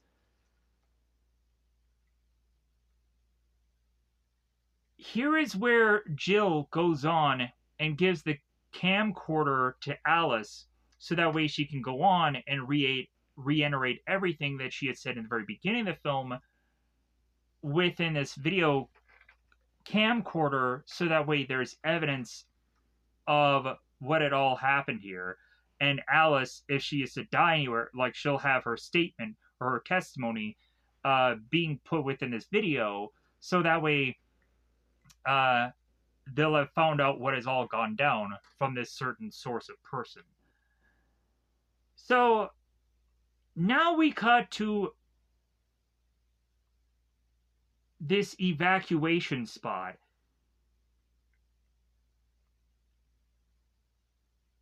Which is City Hall. They come to find that at City Hall that there is a number of Umbrella Corporation guys that are not willing to let these guys just go on and just so easily evacuate. So we have Carlos, we have Jill going on and firing upon them to take them out. We have at one point there being a sniper on the rooftop, which Alice is on the rooftop herself somehow and is to go on, punch this guy in the face, and then shortly thereafter that takes a rope to go flying down this skyscraper, just running her way down, which is just like, man, what a visual.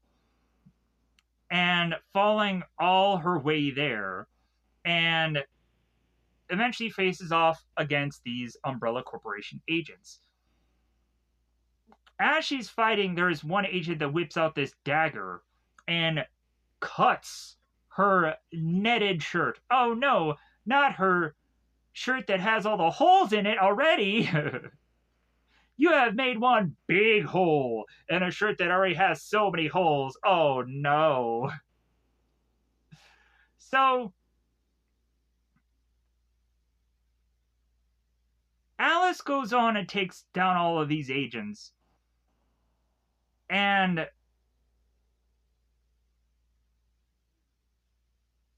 eventually, Carlos notices that she missed one as he throws a dagger, and the agent gets a freaking a dagger to the neck. And so Carlos tells Alice, it's like, oh, you missed one. And Alice is like, oh yeah, I guess I did. So as they get into the helicopter, thinking that they're going to take off here, Alice is to remember a bit about her experiments and seeing both this scientist who is to be Dr. Isaacs, and is to also see Major Kane and remember the two of them.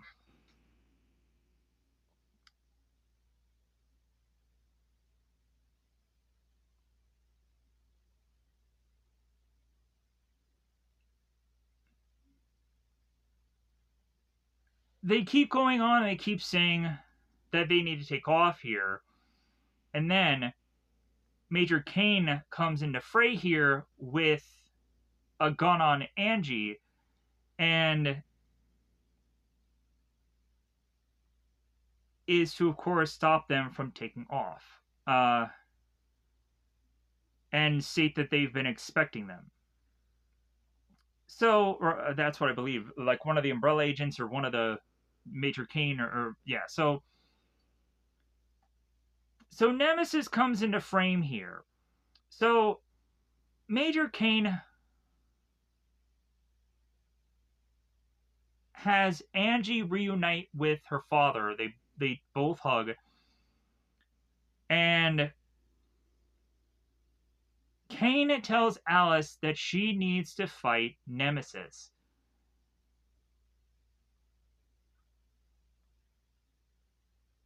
and that if anything, the two of them are like brother and sister, and we have Alice that is not willing to fight Nemesis. So Kane goes on to take out his gun and shoot Ashford, as we see that Carlos and Jill are to be zip tied, and Kane says to Alice, hey, Ashford was to go on and be a very important person to this experiment. If anything, the rest of the people that are here mean nothing to me. So, like, do what I want or I'll kill all of your friends. So Alice goes on and faces off against Nemesis without any guns. They fight here, and again, a lot of this camera work is very choppy, and it's like the fight is just like you're seeing Alice's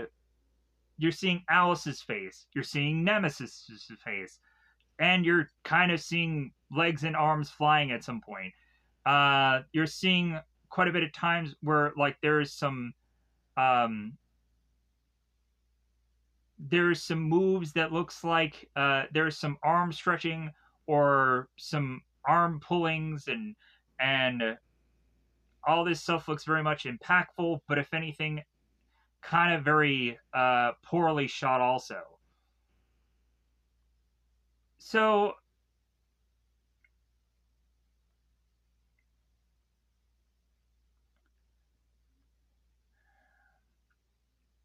the further and further as Nemesis is really getting to a point where within this fight that everything is just kind of 50-50 booking, to where Nemesis now needs an edge, and so he grabs this metal piece from off of this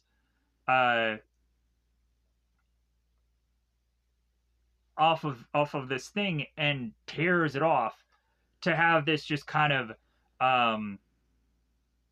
like sharp thing that he can use as a kind of weapon.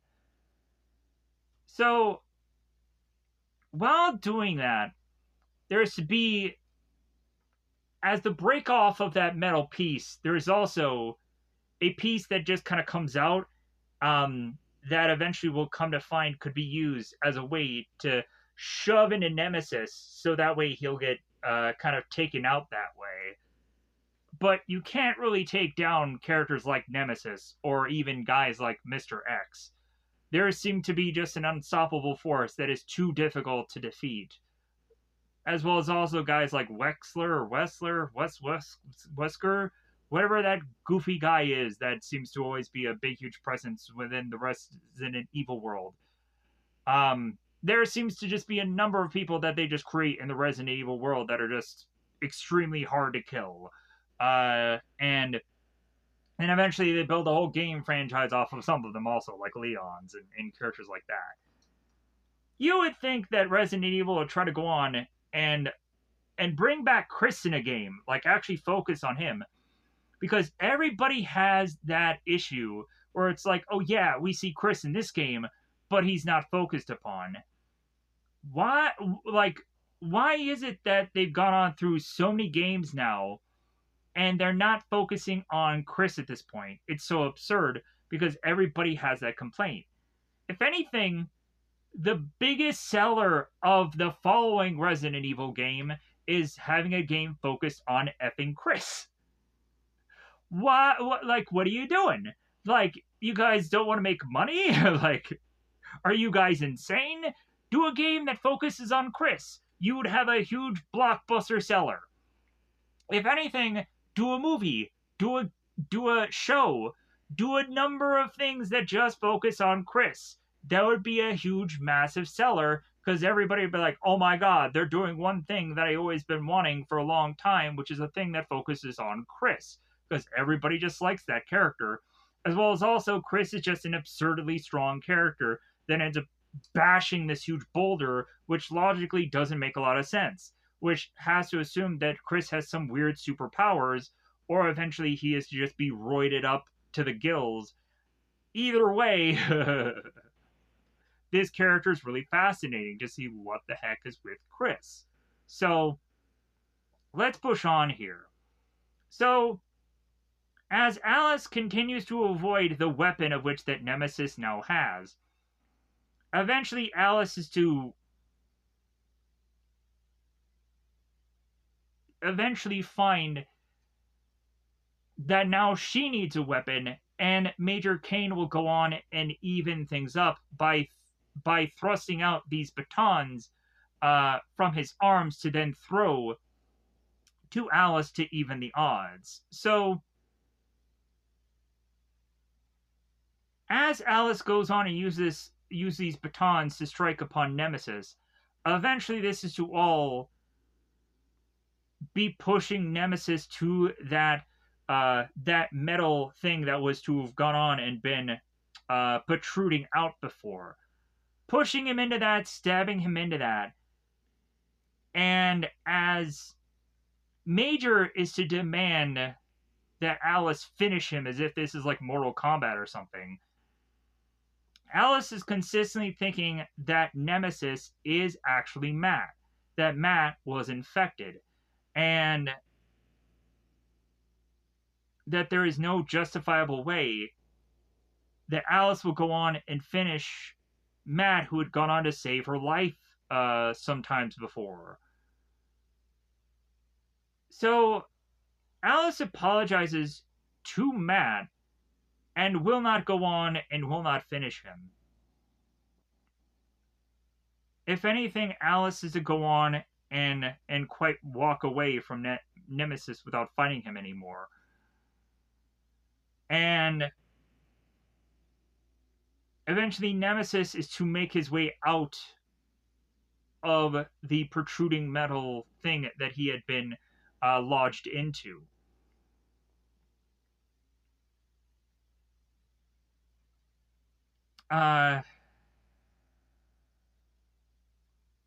Again, they go right back to like, hey, we're going to get out of here. Let's take off. Da da da da da.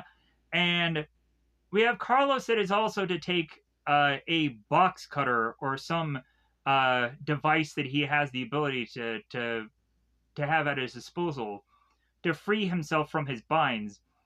And everybody just goes on and starts fighting their way out here. Everybody, either hand-to-hand combat, or Jill and Carlos grabs guns from these Umbrella characters and start gunning their way out.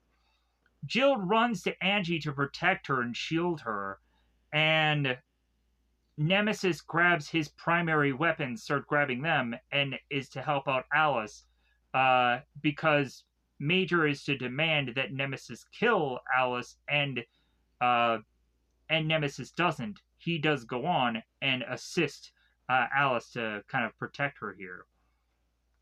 So as Major tries to get into the helicopter, or I believe the helicopter here, to get out, he then goes on and tells the person to take off, and the guy says, well, I don't normally handle this kind of machinery. I handle Cadillacs. And so we find out that none other than the person piloting this whole thing is actually LJ, and so he smiles. So the rest of the group here make their way to the chopper as like Alice is going on and just kind of running through this one hallway where all this glass is breaking and everything like that, because you have to have this big, huge action sequence to kind of wrap up our film. So Alice gets onto the chopper, gets Major, grabs him, thrusts him out of the chopper, and has him fall to what is inevitably going to be his future death. Because eventually Ashmore had gone on to be shot. And so Ashmore is to be crawling his way as a zombie to get to Major and is going to go on and infect him here or just kill him. As well as also all these zombies are starting to surround him, which is kind of a just poetic justice here. Because I think Major just go on and try to shoot himself, but eventually, oh, no more bullets. So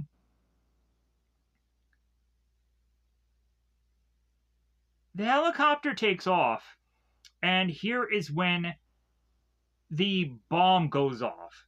The bomb goes off, it makes this huge uh, tremor of explosion, and Carlos is telling everybody to hold on to something, and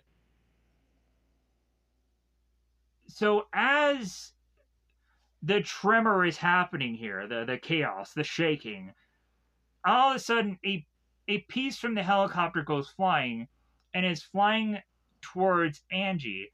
Alice tries to take the brunt of what this is and gets hit by it and starts to bleed from her mouth.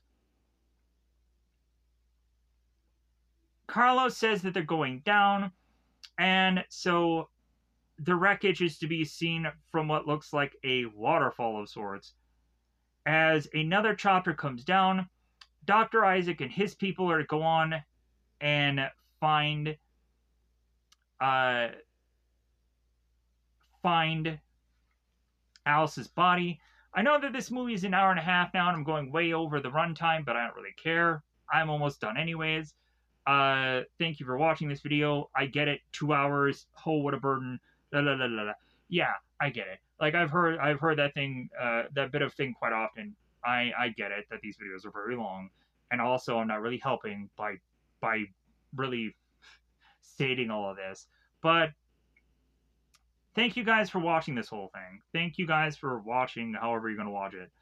And then you can digest it however you want to. You can come back to this whenever you want. There's a pause button on these videos. You can do it however you want to. But if anything, I'm grateful for anybody going on and watching anything that I do, because it's great to see the numbers go up and people wanting to enjoy this content together with me, or also just like, oh yeah, I like this thing too. I like this, blah, blah, blah. And yeah, like it's great to just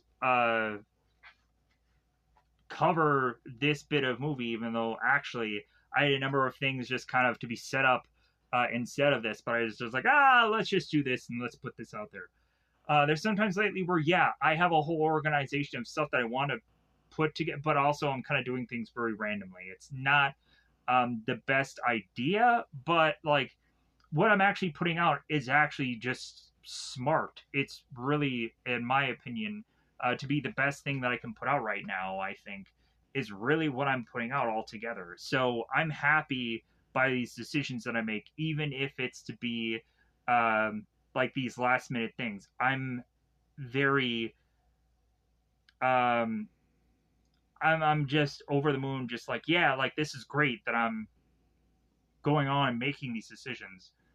And I think they're much more sound and better decisions than what I've been making for a good long time now.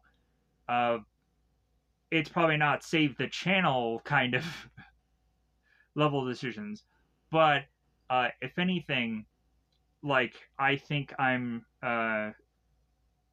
like I feel like a lot of this is also just kind of patting myself in the back, like yeah, like how genius or how smart of a no, like I'm just saying that I hope I can continue on this pattern of just making smart decisions, because if anything, um, there are times where I'm just like, I'll just throw this out there, or I'll just like, there's a lot of times where I'm just so tempted to do these stupid projects again. And I hope that I can keep going on and finding things that people like.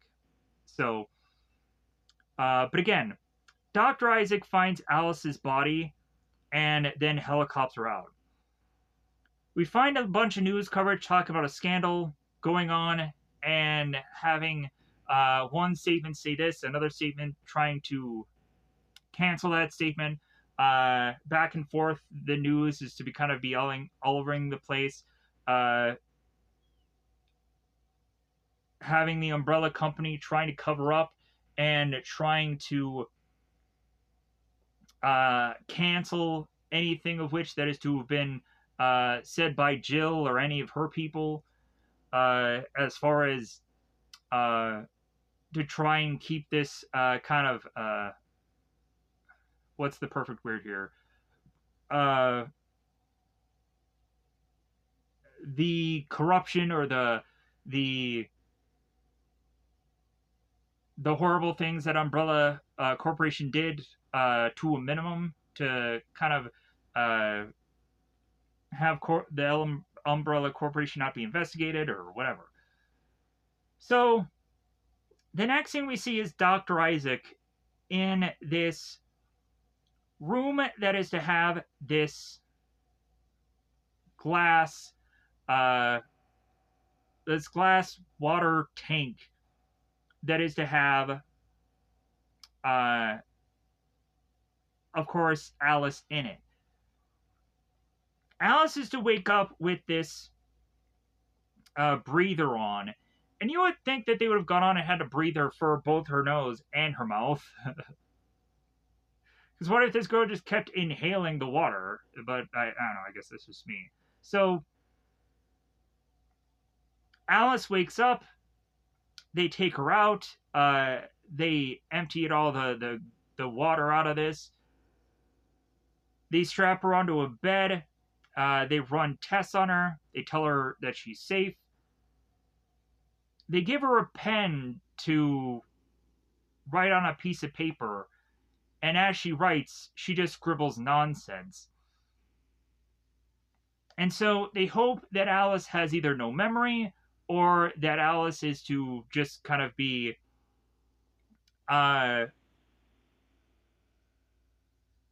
just an incoherent mess.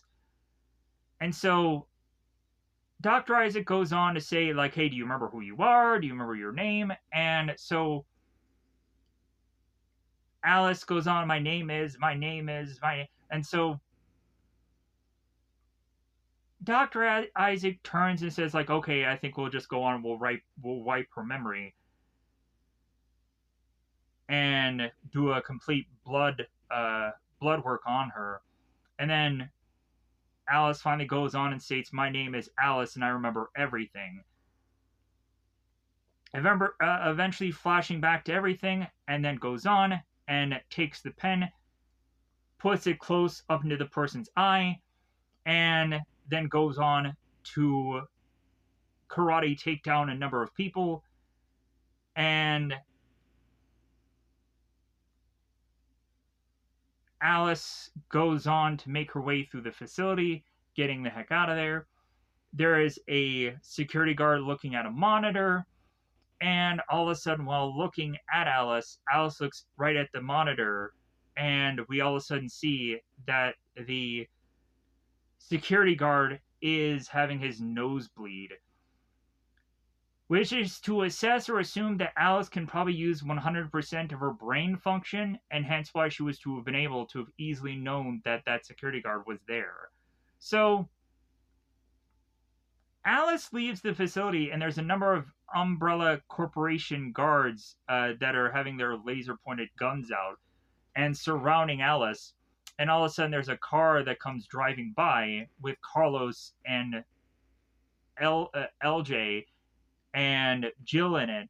And they're like, oh, I'm sorry. Like, they wave their badges and they say, she's coming with us. So Alice gets in this car, they drive off, and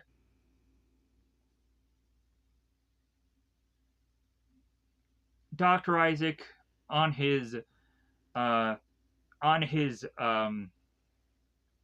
communication device or communication piece says to let them go, because if anything, Alice has been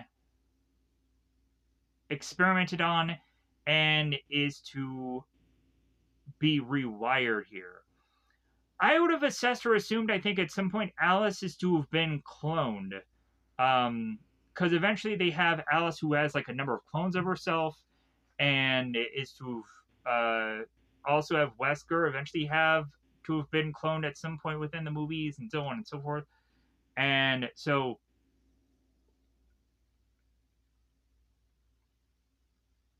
as this car continues to drive by, we just pan out further out to the city, further out to Earth, and then further to the satellite, and then we cut to credits. So I'm going to get the heck out of here. Thank you for going on and listening to this, watching this, tasting this, devouring this. Hopefully you watch any of this, because I do appreciate it. Again, yeah, I hope that, like, I probably just came off as stupid there, just really patting my back, like, yeah, I'm making a smart decision by covering this. Because who knows, maybe I cover this movie and no one cares. Because a lot of people are like, yeah, there's so much Resident Evil content out there now. Like, of course he's going to the obvious choice. But yeah, like, I was like, well, yeah, why not? Like, why not watch this film? Like, why not actually cover some more Resident Evil stuff? I briefly tapped on the show, which I don't think I'm going to go in and do. I don't think that there's a reason for that. But if anything, the movies are really entertaining. I really like the movies. So maybe that's a thing to check out. Maybe that's a thing to do. I don't know. If anything, I'm just kind of putting my best foot forward and hoping for the best for this, because it seems that momentum is up right now. That's why I'm really going on and saying any of that stuff about the whole, like, where it seems like I'm patting myself on the back, because yeah, like, things are actually looking good right now. Yeah, I'm not getting subscribers every day, but like, that'll happen eventually. Like, I'm grateful for everybody that's to be a part of the channel. I'm grateful that I can find these things of content. Like, I'm really going on and doing a lot of research, which I think shows. I'm going on and I'm hoping with this new content, as well as also coming back to some stuff that was some past successes, to really put my best foot forward upon this channel. And maybe not trying to say that that's going to give it a huge turnaround. I'm just saying that, like, I'm happy where this channel is. And even if doing what I'm doing now is going to be bad for the channel, then you know what? Like, then I'll be happy to die on that sword. I'll be happy to die on that hill, because at least, like, I am to just be at a point where I'm doing things because I actually do want to do them, instead of doing things that I feel forced to do. Maybe Power Rangers might feel like a forced to do thing, that I feel like I have to keep going back to, but because it seems to at some point just be this thing that is doing really well for the channel. But I think I can also now realize that there are other things. There are other things that are doing surprisingly well for the channel. I'm like, okay, all right, like, so I can go back into those. I can look into those shows. Like, I can do those things. So, like, I feel happy that I have choices now. I didn't have choices for a long stretch of time. There weren't a lot of things that were doing very well on this channel, so I just felt like every video I was doing was pointless. Right now, I feel that every video I'm doing right now, there's a really good chance of things actually making an impact. So that's where I'm just feeling just so grateful and wanting to congratulate not only me, but everybody that's been on this channel, that's been watching this content, or just patiently waiting for when I upload. Because I know that there is a bit of gap of time when that happens. As well as also I've been sick a lot lately, so it has been some really tough times for me to try and get videos out. But I feel better now. Like I feel like at some point I'm gonna have to get back into doing workouts and seeing where I am physically. Because also I'm realizing that my weight is going up. That I'm trying to uh, look thinner, specifically for thumbnail pictures, because I'm realizing that I'm starting to get a little bit heavier, and I'm trying to hide that, but it's hard. Um, like I'm trying to look better for these things. I'm like, yeah, I look a little fat there. Yeah, like there's no way to um like I can't go back into looking like my 210 self or my 220 self right now, but eventually I hope to look thin enough so that way it'll have people see the thumbnails, and I'll look better. I'll look more presentable because that seems to be uh, like I can't just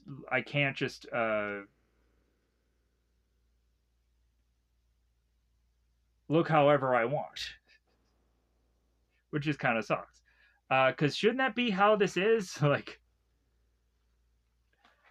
really, shouldn't like you're your own boss? Like, you put your own hours. Like forget the whole like kind of you working for a business and you gotta or business slacks in a uniform and whatever.